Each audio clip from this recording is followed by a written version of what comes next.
Bab 61. Sertifikat tanah. Oh, tentu saja, Kejia tersenyum dan mengangguk, lalu menatap Suni. Terima kasih Nona Okano, kalau bukan karenamu aku gak bisa dapatkan dua hal yang sangat berguna. Suni menggigit bibir bawahnya dan hanya diam. Alex merangkul pinggangnya, ayo pergi. Kalau gitu sampai jumpa di Anaheim, Kejia tersenyum dan melambaikan tangan. Keduanya pergi dalam suasana hati yang buruk.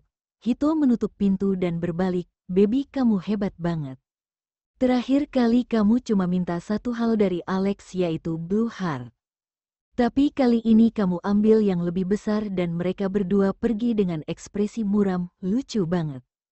Kejia mengambil cangkir air di samping tempat tidur dan meminumnya dengan sedotan. "Yang paling penting, aku bisa dapatkan sesuatu yang penting." Itu benar. Hito terkekeh dan menatapnya dengan serius. "Kamu yakin gak akan lanjutkan masalah ini?" "Iya," Kejia mengangguk. "Kita emang bisa buat Suni masuk penjara, tapi itu gak perlu. Alex juga benar. Kalau kita lakukan ini nanti akan memperburuk konflik keluarga Okano dan grup Sky. Mungkin saja keluarga Okano akan lakukan sesuatu untuk menekan grup Sky.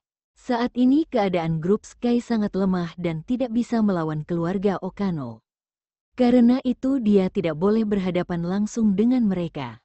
Hito juga mengerti apa yang dipertaruhkan dan menaruh ponselnya. "Yah, sebenarnya bukan hal buruk karena kamu bisa dapatkan banyak hal. Tapi soal tanah itu, aku takut Chris tahu dan akan melompat karena marah." Kejia tidak bisa menahan tawa saat mendengar penjelasannya. "Aku sudah lama dengar kalau Chris ingin membuat villa di kota Anaheim. Dia mau buat distrik villa nomor 1 di kota ini. Tapi kita sudah rebut area villa pertamanya dan dia pasti sangat marah." Hito berkata dengan sombong, "Lagi pula suruh siapa dia punya putri kesayangannya jahat dan menghancurkan ayahnya juga tunangannya." Menghancurkan ayah dan tunangan, sepertinya benar. Terakhir kali ketika Suni memfitnah Kejia kalau sudah menabraknya, dia tidak hanya merusak pesta kesembuhan yang dibuat oleh Chris, bahkan membuatnya kehilangan kalung Blue Heart yang sudah disiapkan oleh Alex. Kali ini Suni membuatnya jadi dan Alex kehilangan pelabuhan perdagangan, Chris juga kehilangan tanah. Memikirkan ini, Kejia mendecakkan lidahnya 2 kali dan tiba-tiba merasa kasihan pada Chris dan Alex. "Oh, ya baby." Hito mendekat ke arah wajah Kejia. "Apa yang kamu lakukan dengan tanah itu?" Kejia mengangkat tangan untuk menamparkan wajahnya untuk bangun pabrik. Grup Sky juga perlu pabrik sendiri supaya tidak perlu terus kerja sama dengan perusahaan lain untuk buat barang. Waktu itu di Open Air, Kejia selalu teringat akan sikap kelompok Tuan Pain untuk menyulitkannya dan kasar padanya. Dia tidak ingin mengalami hal ini lagi dan tidak mau berkeliling memohon pada orang untuk membuat barang lagi. "Kamu emang hebat. Kamu ternyata berpikir untuk jangka panjang ya. Aku dukung kamu." Hito menepuk bahu Kejia. "Makasih." Kejia tersenyum. Keesokan harinya mereka kembali ke Anaheim. Begitu turun dari pesawat, Kejia langsung bergegas pergi ke kantor untuk menemui Titus. Titus duduk di depan mejanya dan terkejut saat melihat kepalanya yang diperban. "Nona Wine, kamu." Kejia menyentuh luka di kepalanya. Tatapan dingin melintas di matanya tapi hanya sesaat. Dia menaruh secangkir kopi di depan Titus dan menjawab sambil tersenyum, "Aku terpeleset dan terbentur." "Oh gitu, oke." Titus tersenyum tipis dan tidak bertanya lagi. Kejia mengambil dokumen yang diserahkan oleh Sekretaris Kang. "Tuan Titus, ini adalah kontrak pembelian Bosowa. Apakah perlu direvisi?" Kejia menaruh kontrak itu di atas meja dan mendorongnya ke arah Titus. Titus membuka dan membacanya. Di akhir dia melihat kalau Kejia tidak akan ikut campur soal manajemen internal perusahaan dan tidak mengubah tanda tangan perusahaan dan akhirnya mengangguk puas, "Tidak perlu." Kejia tersenyum puas, mengambil pena dan menyerahkan padanya. "Kalau gitu silahkan Tuan Titus tanda tangan, dan Departemen Keuangan akan transfer uang itu ke rekening Tuan Titus dalam waktu setengah jam." Titus bergumam, mengambil pena dan menandatangani di kolom B. Sejak itu Bosowa sudah menjadi anak perusahaan Grup Sky. Kejia menutup dokumen itu dan menyerahkannya pada sekretaris Kang. Simpan ini dengan aman. Baik Nona Wine, sekretaris Kang mengambil dokumen itu dan pergi. Kejia berdiri, Tuan Titus ini sudah siang dan aku akan ajak kamu makan siang. Tidak perlu, lain kali saja karena aku sudah punya janji. Titus melambaikan tangan dan menolak. Kejia tidak mau memaksanya lalu mengantar pria itu ke depan lift, sebelum kembali ke ruangannya. Lalu tiba-tiba interkom di mejanya berbunyi. Kejia menaruh mouse-nya dan menjawab, "Halo? Nona Wine, seseorang suruhan Tuan Carson ada di sini. Dia bilang mau kasih sertifikat tanah. Kamu mau melihatnya?" Sekretaris Kang bertanya di telepon. Bibir merah Kejia perlahan berkedut. "Iya, siapa yang datang?" Dia tidak menyangka kalau Alex cukup cekatan dan begitu dia kembali, dia langsung kirim seseorang untuk memberikan akta tanah. Asistennya, Tama, suruh dia masuk. Kejia mengakhiri panggilan dan menatap ke pintu ruangannya. Setelah itu pintu terbuka dan sekretaris Kang membawa asisten Tama masuk. "Halo Nona Wine." Asisten Tama berdiri di depan meja Kejia dan menyapa dengan sopan. Kejia menunjuk ke kursi dan tersenyum. "Asisten Tama, silahkan duduk." "Sekretaris Kang, tolong buatkan secangkir kopi untuknya." "Ya." Sekretaris Kang menjawab dan segera pergi untuk membuat kopi. Asisten Tama mengucapkan terima kasih, menarik kursi dan duduk. Dia menyerahkan 2 dokumen kepada Kejia. "Nona Wine, ada 2 dokumen. Satu adalah pemindahan pelabuhan perdagangan dan yang satunya sertifikat tanah di pusat kota. Silahkan dilihat." "Oke, tunggu dulu, aku akan baca ini dengan cepat." Setelah mengatakan itu Kejia membuka salah satu dokumen dan membacanya dengan serius. Asisten Tama duduk di depannya dan menatapnya diam-diam. Semakin dia melihat, dia merasa semakin terkejut. Dia tidak menyangka bahwa dalam waktu sebentar saja istri mantan presdir sudah banyak berubah seolah-olah dia lahir kembali. Kejia menjadi sangat cantik dan mempesona, sedangkan Nona Okano yang sebelumnya dia kagumi karena cantik dan baik, ternyata hanya seorang wanita jahat dan licik. Sayang sekali, Kejia merasakan tatapan asisten Tama, tapi mengabaikannya dan terus membaca dokumen itu. Setelah selesai dia menutup dan menaruhnya di samping asisten Tama. "Ya." Asisten Tama tertegun sejenak sebelum akhirnya sadar dan membenarkan kacamatanya. "Maaf Nona Wine, barusan kamu panggil aku?" Kejia tersenyum dan mengangguk. "Aku sudah baca 2 dokumen ini. Terima kasih sudah antar ke sini dan sampaikan terima kasihku pada Tuan Carson." "Baiklah, aku akan sampaikan dan aku pamit." Asisten Tama berdiri dan mengucapkan selamat tinggal. "Sekretaris Kang, antar dia." Kejia menatap Kang yang ada di samping. Asisten Tama, "Silahkan." Kang memberi isyarat dan mengantarnya keluar. Ketika kembali, dia dikelilingi oleh beberapa karyawan. "Sekretaris Kang, itu asisten pribadi Tuan Carson. Kenapa datang ke sini?" "Dia datang untuk menemui Nona Wine. Mungkin saja Tuan Carson minta asisten Tama untuk antar sesuatu pada Nona Wine, kan?" "Terakhir kali Mangga, kali ini apa ya? Kamu bilang kalau mereka sudah cerai, tapi masih saling berhubungan. Apakah mereka akan nikah lagi?" Saat mendengar pertanyaan gosip dari beberapa orang, Kang menjawab dengan tidak berdaya.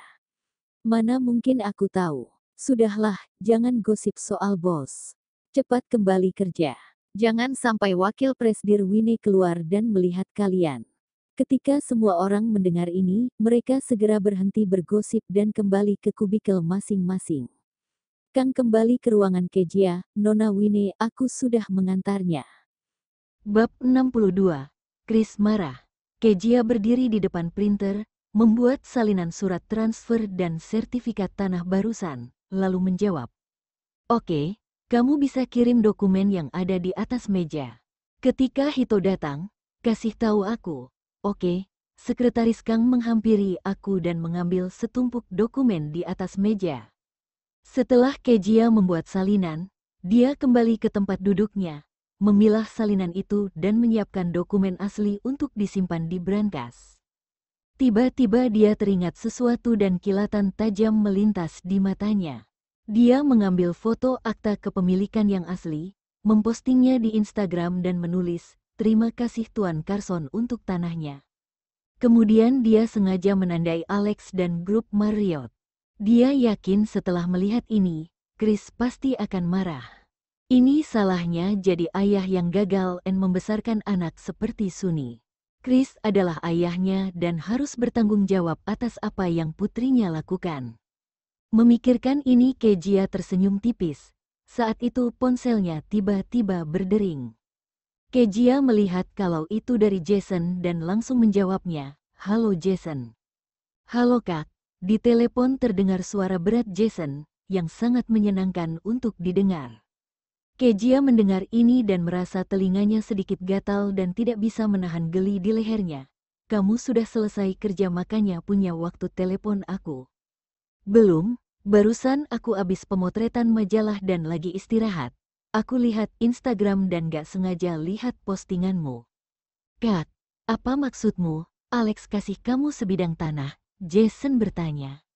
"Iya," Kejia menjawab sambil bersandar di kursi. Jason sedikit mengernyit, "Kenapa dia kasih kamu tanah?" "Kak, jangan bilang kalau kamu mikir apa?" Begitu Kejia mendengar nada suaranya, dia tahu kalau Jason sedang berpikir aneh dan menjelaskannya dengan tertawa. "Ini bayaran yang harus dia kasih padaku, demi Sunny." "Bayaranmu?" Jason tertegun sejenak dan ekspresinya menjadi lebih dingin. "Kak, Sunny lakukan sesuatu padamu." Kejia memegang dahinya dan menghela nafas panjang. "Iya, aku gak menyangka dia sangat berani." Lalu Kejia menjelaskan secara singkat apa yang terjadi di resort. Setelah mendengar ini, Jason memegang erat ponselnya dan ada aura membunuh yang terlihat di matanya. "Kak, terus gimana kondisimu sekarang?" Meskipun ekspresinya dingin, tapi dia berbicara dengan penuh rasa khawatir dan gugup. Karena itu Kejia tidak menyadari ada yang salah dengannya dan menjawab dengan hangat, "Gak apa-apa kok, cuma gegar otak ringan. Beberapa hari lagi aku udah sembuh." "Baguslah." Jason tersenyum tipis. "Oke Kak, aku mau kerja lagi." "Oke, selamat bekerja, bye." Kejia mengangguk, "Bye." Jason menaruh ponselnya dan mengirim pesan teks dengan ekspresi datar. "Aku punya tugas dan aku mau kamu lakukan."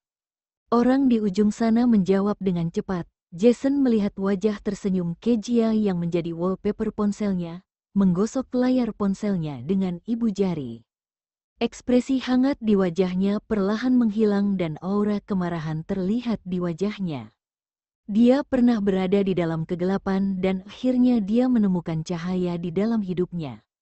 Siapapun yang berani melukai cahayanya, Jason akan membuat orang itu membayar harganya. Di grup Marriott, Chris sedang rapat untuk menjelaskan pengembangan area villa pertama kepada pemegang saham senior. Tiba-tiba asisten masuk ke ruang rapat. "Tuan Okano, sesuatu telah terjadi." "Ada apa?" Saat melihat ekspresi serius asistennya, Chris bertanya dan menghentikan rapat. Asisten itu tahu kalau dia tidak bisa mengumumkan masalah ini di depan umum, jadi dia berbisik di telinga Chris. Raut wajah Chris langsung berubah. "Kamu serius?" "Iya." Asisten itu mengangguk dengan berat. Wajah Chris memerah karena marah dan memukul meja rapat. Wanita itu terlalu berani. Dia berani mencuri sebidang tanah di pusat kota. Apalagi tanah itu akan Chris gunakan untuk membangun area villa pertama dan wanita ini berani mempostingnya di Instagram. Sudah jelas kalau Kejia memang sengaja memprovokasi dan mempermalukannya. "Presdir Okano, ada apa?" Seorang eksekutif senior melihat wajah Chris yang penuh amarah dan bertanya dengan penasaran. Chris menghela nafas dalam-dalam, hampir tidak bisa menahan kemarahan di hatinya dan menjawab dengan tenang, "Gak apa-apa, kita tunda dulu rapat hari ini dan rapat selesai." Setelah mengatakan itu dia berbalik dan meninggalkan ruang rapat. Saat berjalan Chris menelepon Alex dan bertanya, "Alex, kamu kasih tanah di pusat kota untuk mantan istrimu?" Alex sekarang berada di Black Room karena diundang oleh Sam. Terdengar suara beberapa orang di ruangan itu, jadi dia tidak bisa mendengar dengan jelas. Lalu berdiri dan berjalan menuju balkon sebelum bicara. Suni kasih tahu kamu. Ketika Chris mendengar ini, matanya terbelalak. Apa maksudmu? Suni tahu tentang ini? Iya. Alex mengangguk. Apa yang terjadi dengan kalian? Chris semakin penuh dan terlihat sangat kesal. Kenapa kamu kasih tanah itu pada Kejia? Bahkan wanita itu juga posting surat kepemilikan di Instagram. Kamu tahu, kalau ini sangat mempermalukan aku, semua orang di kalangan bisnis tahu kalau Chris menyukai tanah itu. Tapi wanita seperti Kejia melakukan ini dan membuatnya akan jadi bahan tertawaan. Alex menyipitkan matanya. Kejia benar-benar mempostingnya di Instagram? Alex, halo, Chris bertanya dengan suara lebih keras. Alex tersadar dan berkata, ya paman, maaf, aku gak menyangka kalau Kejia akan melakukan ini. Chris mendengus marah. Katakan padaku, kenapa kamu kasih dia tanah itu? Apa kamu belum bisa melupakannya? Alex, aku kasih tahu ya dan jangan salah paham. Kamu dan Suni itu pacaran dan akan tunangan di akhir tahun. Entah kenapa saat mendengar Chris mengingatkannya bahwa Alex akan bertunangan dengan Suni, di dalam hatinya dia seperti menolak akan hal itu. Tapi dia tidak mau mencari tahu alasannya dan berpikir kalau akhir-akhir ini merasa lelah. Alex memegang hidungnya dan berkata dengan sungguh-sungguh, aku tahu. Tapi aku gak menyukai Kejia dan kasih tanah itu juga demi Suni. Paman, kali ini Suni buat masalah yang besar. 7, ekspresi Chris berubah serius. Alex, apa yang terjadi? Suni sengaja menuangkan sabun mandi di depan pintu kamar mandi Kejia dan hampir membunuhnya. Kejia punya bukti dan mau kirim dia ke penjara. Aku tawari dia pelabuhan perdagangan dan tanah sebagai ganti supaya masalah ini selesai. Alex menceritakannya secara singkat. Mulut Chris terbuka dan butuh waktu lama sampai dia berkata, oh gitu, Alex, maaf ya karena sudah menyulitkanmu. Gak apa-apa paman. Tapi aku mau paman bilang pada Suni supaya kedepannya gak melakukan hal seperti itu lagi. Sekarang mungkin aku bisa bantu dia, tapi tidak untuk seumur hidup. Oke, Alex mengatakan ini dengan ekspresi datar dan dingin. Tapi sebenarnya ada kilatan emosi yang tidak bisa dipahami orang yang melintas di matanya. Chris merasakan adanya peringatan dari kalimatnya. Dia menjadi takut dan menyadari kalau kali ini Alex kesal dengan Suni. Itu juga benar karena Alex selalu menganggap Suni wanita yang baik hati. Tapi tiba-tiba dia melakukan hal seperti ini yang pastinya akan membuat Alex kecewa dan terkejut. Kalau tidak dia tidak akan mengatakan hal seperti ini. Secara tidak langsung dia juga mengatakan kalau nanti Suni melakukan hal ini lagi, maka dia mau berpisah. Lagi pula tidak ada pria yang mau menikah dengan istri yang jahat karena takut suatu hari akan dibunuh oleh istrinya ketika sedang tidur. Oke Alex, tenang saja ya, aku akan menasehati Suni. Chris langsung setuju. Setelah itu dia menaruh ponselnya dan menyuruh asisten dengan muram. Siapkan mobil, aku mau pulang. Bab 63. Kemarahan Chris. Setengah jam kemudian Chris tiba di rumahnya.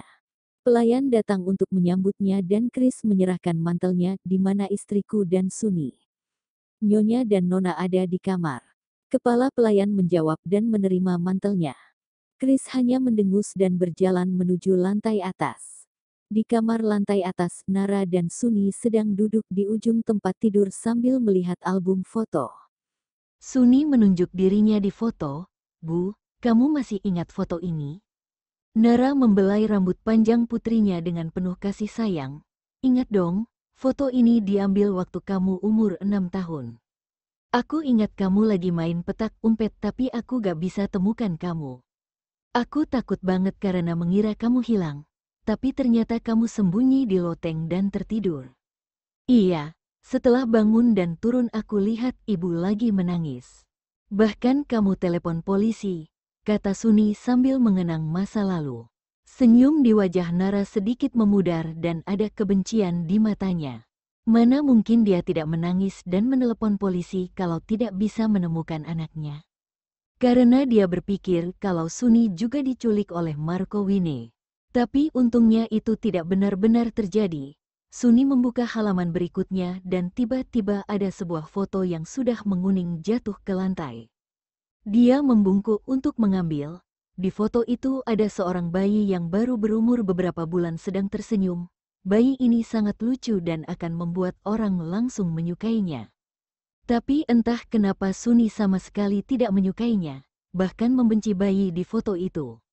Tapi dia tidak mau menunjukkannya, memberikan foto itu pada Nara dan bertanya sambil tersenyum, "Bu, ini kakak perempuanku." Nara membelai foto putri sulungnya dan mengangguk dengan mata berkaca-kaca, "Iya, dia adalah kakakmu." Sunny tahu kasih sayang Nara untuk bayi perempuan itu dan merasa sedikit cemburu. Dia meraih lagi foto itu dan menaruhnya ke dalam album. Kemudian meraih lengan Nara, menaruh wajahnya di balem ibunya dan berkata dengan kesal, "Sudahlah Bu, setiap kali aku tanya soal kakak pasti kamu sedih. Jadi kita gak boleh bahas dia lagi karena aku yakin kakak juga gak mau lihat kamu sedih." Beraninya seorang yang sudah mati mau mencuri perhatian ibu darinya. Tidak akan bisa, oke, jangan bahas lagi ya. Nara tidak tahu tujuan Sunny dan tersenyum manis. Dia hanya berpikir kalau putri bungsunya sangat peduli padanya. Lalu pintu terbuka dan Chris masuk dengan wajah muram.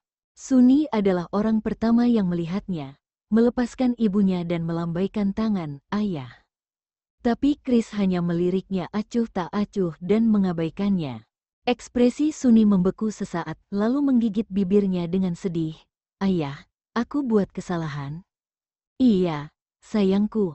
Nara menatap suaminya dengan kesal. "Kenapa kamu dingin banget pada anakmu? Padahal dia gak ngapa-ngapain, siapa bilang tidak? Tanyakan pada dia, apa yang sudah dia lakukan?" Chris menunjuk ke arah Sunny. Nara langsung menatap Sunny. Sunny juga terlihat bingung. Saat melihat putrinya masih belum mengerti, Chris sudah tidak peduli lagi dan berkata dengan dingin, "Aku sudah tahu tentang rencanamu untuk bunuh Kejia di resort." Sunny berkata dengan ekspresi bersalah, "Ayah, kok kamu tahu?" "Gimana aku bisa tahu?" Chris mendengus. "Wanita itu sudah posting surat tanah di Instagram untuk membuatku malu." "Mana mungkin aku gak tahu? Itu karena kamu coba membunuhnya dan buat aku kehilangan tanah." "Kamu itu..." Chris sangat marah hingga tidak bisa berkata-kata lagi. Sunny tahu kalau dia bersalah dan menundukkan kepalanya. Nara memeluk putrinya dengan sedih dan mengeluh pada suaminya, "Sudah, sudah. Itu cuma tanah. Kenapa kamu kejam banget, cuma tanah?" Tubuh Chris gemetar karena sangat marah mendengar perkataan istrinya. "Kamu gak tahu kan, seberapa penting tanah itu untukku? Aku sudah investasikan dana dan tunggu Alex kasih aku surat tanah supaya bisa mulai konstruksi. Tapi sekarang tanah itu hilang. Semua proyek harus dihentikan dan kami gak mampu bayar kerugian ini."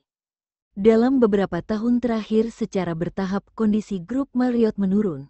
Jadi dia mau mengembangkan area villa pertama dan membuat grup Marriott bangkit kembali. Tapi sekarang semuanya gagal. Sunny tidak tahu apa yang terjadi soal bisnis dan berpikir itu bukan masalah besar. Jadi dia berdiri dan berkata dengan tenang, "Alex bilang tanah di bagian utara kota ini akan diberikan untuk ayah." Chris sangat marah dan berkata, "Untuk apa? Itu ada di ujung kota dan kalau aku bangun villa di sana, siapa yang mau beli? Itu gak akan laku dan kita akan kehilangan uang, jadi ini masalah yang serius." Sunny akhirnya menjadi panik. "Ayah, jangan panggil aku ayah." Chris mulai berkata dengan kejam, "Beberapa kali kamu minta bantuanku karena buat masalah. Kali ini kamu bahkan membuat keluarga ini dan grup Marriott kesulitan. Kamu tolol, kamu bukan sayang." Ekspresi Nara berubah dan langsung menghentikan suaminya. Baru saat itulah Chris sadar kalau dia hampir mengucapkan sesuatu yang penting. Dia langsung terdiam dan bicara lagi setelah beberapa saat. "Mulai sekarang dan ke depannya, kamu cuma perlu jaga Alex dan gak perlu bertindak untuk Kejia. Jangan buat masalah lagi supaya dia tidak minta sesuatu darimu, dengar?" Suni menurunkan matanya. Ya, ayah, Chris tidak bicara lagi dan keluar dari kamar. Setelah dia pergi, Suni meraih tangan ibunya. Bu, apa maksud ayah tadi? Entah kenapa hatinya seperti memberitahu untuk meminta kejelasan kalimat itu. Dan sepertinya Suni tidak boleh tahu tentang itu. Nara mengedipkan matanya dan dengan cepat mengatur ekspresinya. Dia membelai rambut Suni dan tersenyum. Gak apa-apa kok, ayahmu cuma asal bicara dan jangan khawatir. Sekarang kamu istirahat ya, malam ini kita makan malam sama Alex ya. Ibu akan coba bujuk ayahmu. Setelah mengatakan itu, dia juga pergi. Suni melihat ke arah pintu, matanya berubah gelap dan muram. Karena ibunya tidak mau memberitahunya, jadi dia akan mencari tahu sendiri apa yang terjadi. Sebelumnya dia gagal membunuh Kejia dan wanita itu selamat, tapi lain kali dia tidak akan selamat. Di grup Sky, Kejia dan Hito baru saja keluar dari ruang rapat setelah rapat dan sekretaris Kang berhenti tepat di depan mereka. Pertama dia melirik Hito dan setelah menutupi emosi di matanya, akhirnya dia melaporkan sesuatu pada Kejia dengan serius. Nona Wine, barusan grup Marriott menelepon dan Presdir Okano mau bertemu. Chris Okano mau ketemu aku, Wine mengerutkan kening. Ya, sekarang dia lagi di jalan. Hito tersenyum dingin. Baby, dia bahkan gak kasih kamu kesempatan untuk menolak. Oh, ya, dia bilang mau ketemu baby, tidak sih? Sekretaris Kang menggelengkan kepala dan menjawab. Nadanya jadi sedikit lebih saat bicara dengan Kejia. Tapi tidak ada satupun dari mereka yang mendengar. Kejia mengangguk. Oke kalau gitu, Sekretaris Kang, buatkan teh ya. Oke, Sekretaris Kang mengangguk. Kejia dan Hito berjalan menuju ruangan. Saat berjalan Hito menyentuh dagunya dan menebak. Pasti Chris datang karena tanah itu kan, seharusnya sih. Selain itu, gak ada alasan lain. Kejia mendorong pintu ruangannya. Hito yang berada di belakangnya, masuk ke ruangan dan menutup pintu. Sepertinya sih gitu. Mungkin dia mau ambil lagi tanah itu. Kejia tersenyum dan ketika akan menjawab, Sekretaris Kang masuk dan menjulurkan kepalanya ke dalam. Noan Wine dan Tuan Caesar, Presdir Okano sudah tiba. Bab 64, Trik Curang. Wah, cepat juga datangnya. Hito memutar kursinya dan terlihat malas. Kejia menutup dokumen di tangannya dan menyingkirkannya, suruh dia masuk. Ya, jawab Sekretaris Kang. Chris langsung masuk dan menatap Kejia dengan tajam. Kejia sudah terbiasa dengan tatapan itu dan tidak takut, lalu tersenyum tipis. Tuan Okano, silahkan duduk, ternyata kamu cukup berani ya. Chris berkata seolah memujinya, menarik kursi dan duduk. Hito duduk di samping Kejia. Kejia dengan lembut menyerahkan teh yang dibawa Kang ke depan Chris. Terima kasih atas pujiannya, Tuan Okano. Silahkan diminum tehnya. Chris menurunkan pandangannya dan melirik teh di depannya. Dia sama sekali tidak berniat untuk meminumnya. Kejia juga tidak peduli dan menaruh tangannya dia atas meja. Aku mau tahu deh, apa alasanmu datang ke sini? Karena kamu sudah tanya, jadi aku akan mengatakannya. Aku mau ambil kembali tanah di pusat kota itu, Chris berkata sambil menatap tajam. Kejia menatap Hito dan langsung mengalihkan pandangannya lagi, tersenyum. Mau ambil kembali, aku rasa gak akan berhasil deh. Lagi pula nama pemiliknya sudah diganti dan itu milikku dan bukan milik Tuan Okano. Kok kamu bisa bilang mau ambil kembali? Chris menyadari perkataannya salah dan segera mengubah kata-katanya. Nun Wini salah paham. Maksudnya aku mau beli itu dan bukan mengambilnya. Dia mengatakan ini dengan sedikit marah. Sudah jelas dia bisa mendapatkan tanah ini secara gratis. Tapi karena ulah Suni, akhirnya dia harus mengeluarkan uang untuk mendapatkan kembali tanah itu. Oh, jadi gitu. Kayaknya aku salah paham. Kejia dengan anggun merapikan rambutnya. Terus berapa uang yang bisa Tuan Okano beri untuk beli tanahku? 200 miliar, Chris berkata sambil memandangnya. Hito memutar matanya dan akhirnya tidak bisa menahan diri untuk berkata, Hei Tuan Okano, kamu mau beli dengan harga 200 miliar. Kamu bercanda ya? Apa itu karena grup Marriott bangkrut dan gak punya banyak uang? Raut wajah Chris berubah muram saat mendengar sarkasmenya. Tuan Caesar, kamu harus tanggung jawab secara hukum soal omong kosongmu. Hito tidak takut dan tersenyum sinis. Emangnya aku salah? Kenapa kamu cuma bisa bayar 200 miliar? Kamu meremehkan kami ya? Tuan Okano, aku setuju dengan Hito. 200 miliar itu terlalu murah. Kejia mengambil teh di depannya dan perlahan meminumnya, terus tersenyum. Chris juga tahu kalau harga yang dia berikan memang tidak cukup. Dia tertegun selama beberapa saat dan bertanya, terus berapa harga yang kamu mau? 2 triliun, Kejia menaruh cangkir tehnya dan memberikan harga. Tidak hanya Chris yang terkejut, Hito pun juga terkejut. Chris memukul meja dan berdiri. 2 triliun, Nona Wine, kamu memang serakah. Aku akui harga yang aku kasih itu agak tinggi, tapi sebenarnya gak kok, apalagi tanah itu ada di pusat kota. Perkiraan awalnya saja bisa sekitar 1 triliun. Kalau sudah selesai dibangun dan daerah itu jadi ramai, maka harga tanah juga akan naik. Jadi, 2 triliun gak banyak kok, Kejia berkata sambil menatapnya dan tersenyum. Chris tertawa marah. Siapa yang tahu kalau berapa tahun lagi tanah itu akan jadi 2 triliun?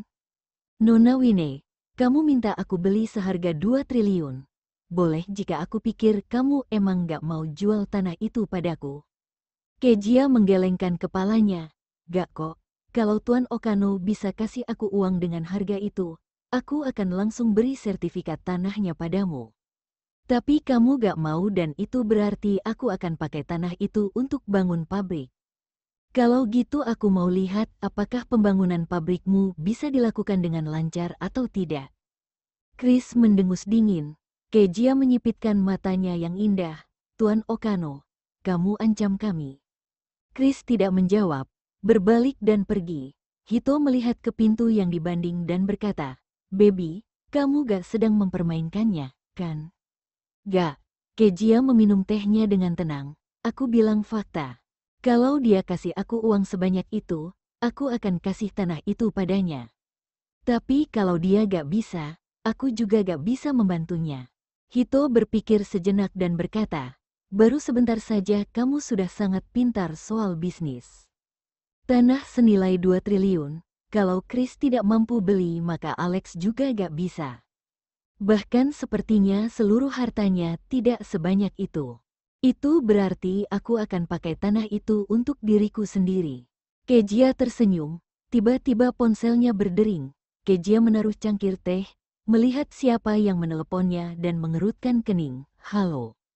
Maaf Nona Wine, ada masalah dengan tim teknik kami. Kamu mungkin gak bisa bantu bangun pabrikmu, kamu harus cari perusahaan lain. Setelah mengatakan itu, orang di sana menutup teleponnya dan bahkan tidak memberikan kesempatan untuk Kejia bicara. Ada apa? Hito bertanya dengan perhatian saat melihat ekspresi Kejia yang berubah muram.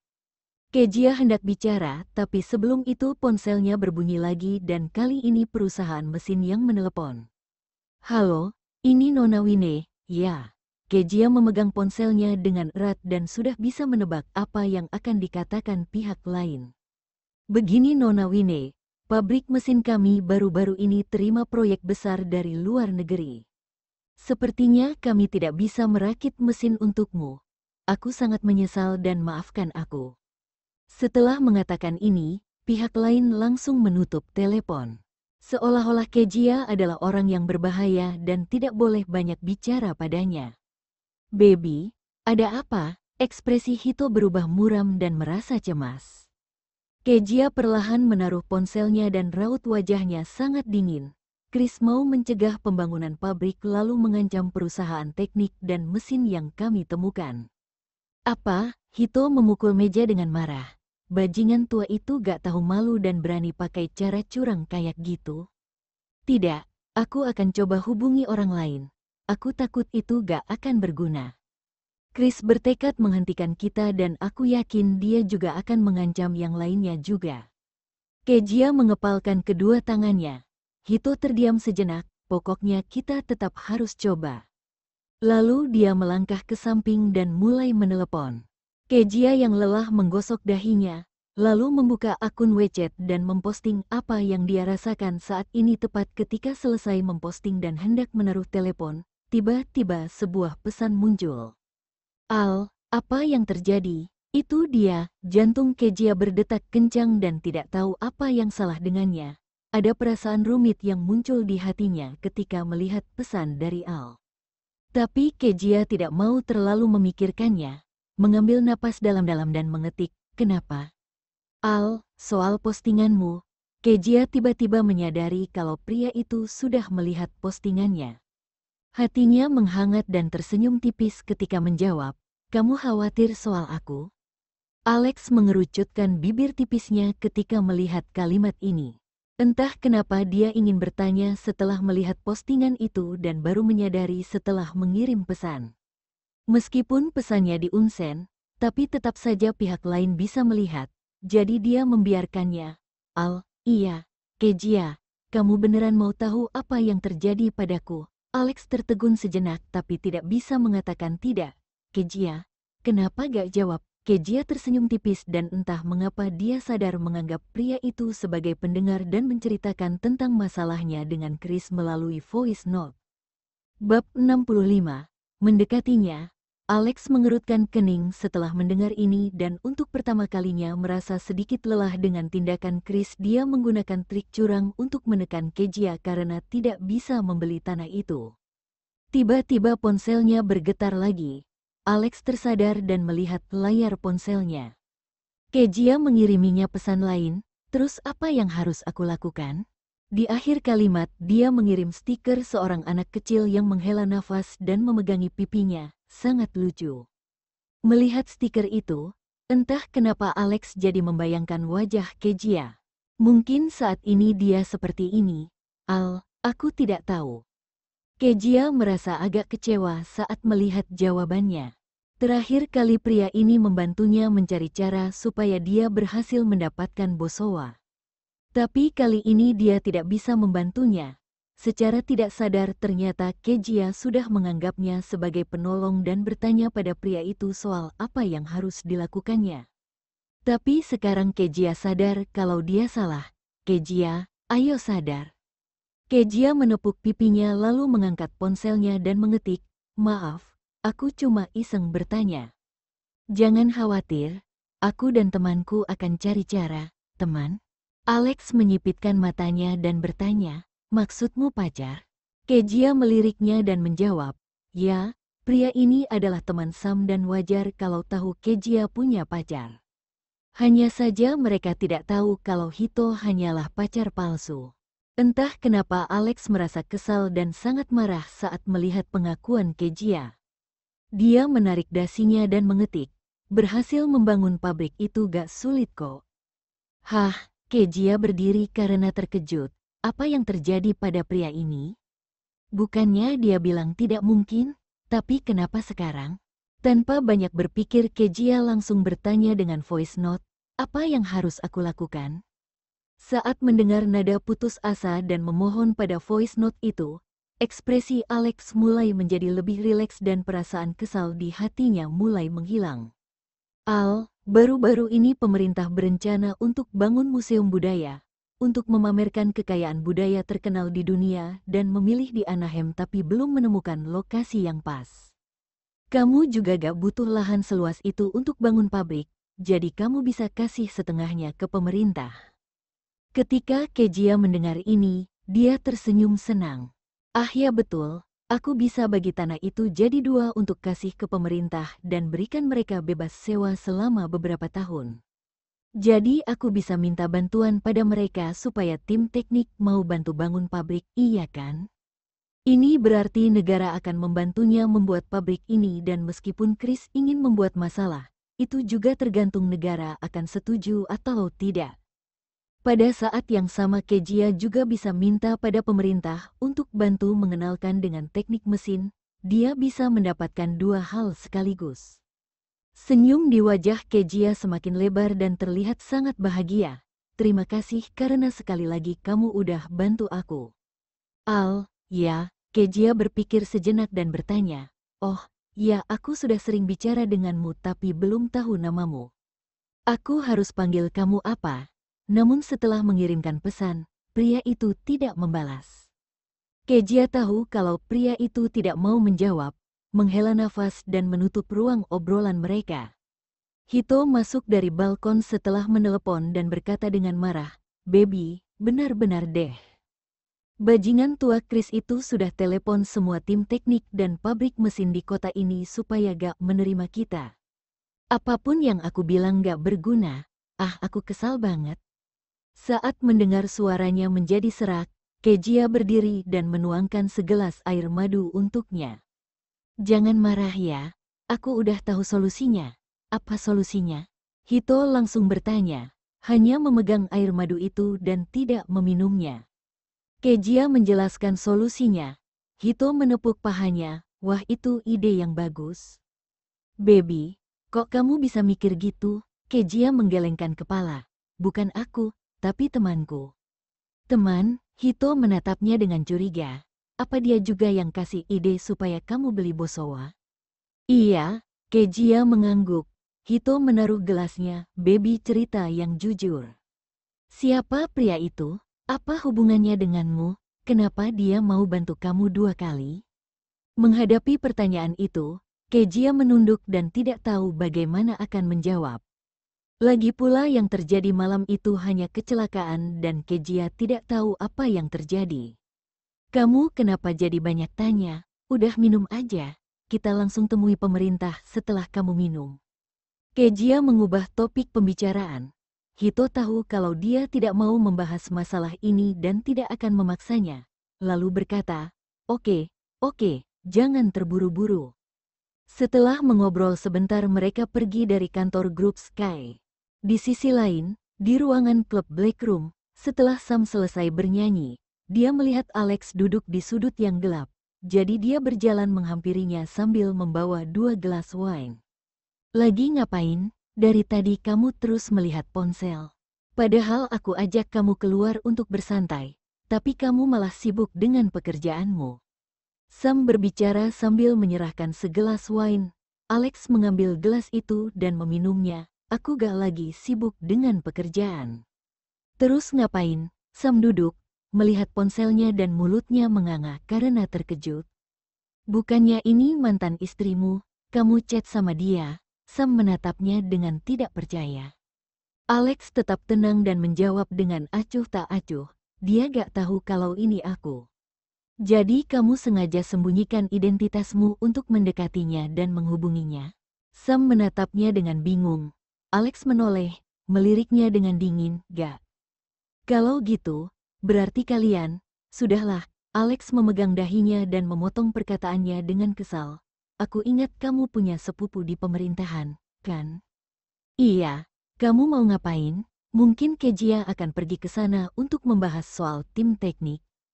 "Aku minta supaya paman kamu mempermudahnya," kata Alex setelah meminum wine. Sam menatapnya dengan curiga. "Tidak. Terakhir kali kamu bantu dia untuk kerja sama dengan pabrik Ozo. Atau kamu lakukan ini karena gak bisa lepaskan mantan istrimu?" Alex mengerutkan kening dan berkata dengan dingin, "Kamu terlalu banyak mikir. Aku lakukan ini karena Suni menyakitinya dan aku cuma mau menebus kesalahan." "Benar, cuma karena itu?" Sam memandangnya. Alex mengerucutkan bibir tipisnya dengan kesal. "Emang apa yang kamu mau?" "Aku kira kamu tertarik padanya," bisik Sam. Dia baru mendengar soal Chris dan tahu soal Suni yang menyakiti Kejia. Dia juga tahu soal Alex memberikan kompensasi yang besar untuknya karena Suni. Jadi Alex sebenarnya sudah menebus kesalahan karena sudah memberikan kompensasi dan tidak perlu melakukan hal lainnya. Tapi pria itu masih membantu Kejia dan menunjukkan kalau dia punya sedikit perasaan padanya. Dengan adanya Suni, sepertinya di masa depan akan ada pertunjukan yang bagus untuk ditonton. Memikirkan ini Sam tersenyum geli dan menaruh gelas wine-nya. "Oke, aku akan telepon paman dulu." Alex bergumam, meraih jaketnya dan berdiri. "Aku pergi dulu. Ini masih belum larut malam loh." Sam melihat punggungnya. Alex terus berjalan dan berkata, "Aku mau pergi ke rumah Okano untuk jemput Suni dan pergi makan malam." Sam tidak bisa menahan diri ketika mendengar ini dan menaruh telepon di telinganya. "Halo Paman."